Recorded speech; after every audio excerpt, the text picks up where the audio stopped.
Today, the president also called out Israel for once again attacking what it says are Hezbollah targets in southern suburbs of Beirut, Lebanon. In separate interviews, he used the F word to convey frustrations with Prime Minister Benjamin Netanyahu for launching the strikes just as the U.S. is on the verge of its deal with Iran.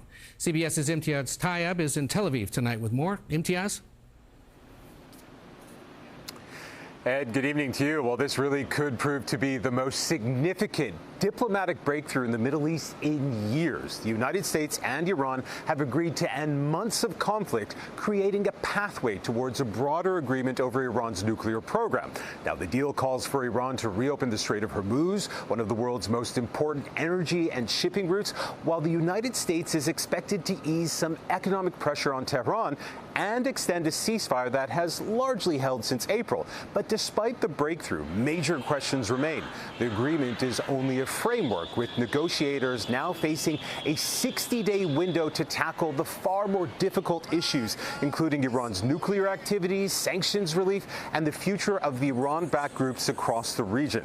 And even as the deal was being finalized, Israeli strikes in Lebanon underscored just how fragile this moment remains. Tonight, though, both sides will no doubt be claiming a diplomatic victory. The real test will be whether this agreement can survive the mistrust and violence that have derailed previous attempts at peace. Ed.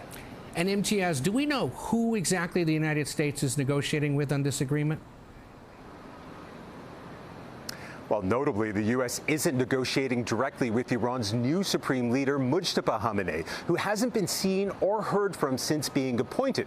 Now, the talks have been conducted through senior Iranian officials, with Pakistan and more recently Qatar helping to mediate.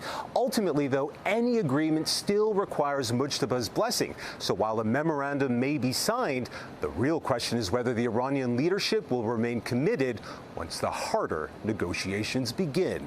Ed. Imtiaz Tyab in Tel Aviv, thank you.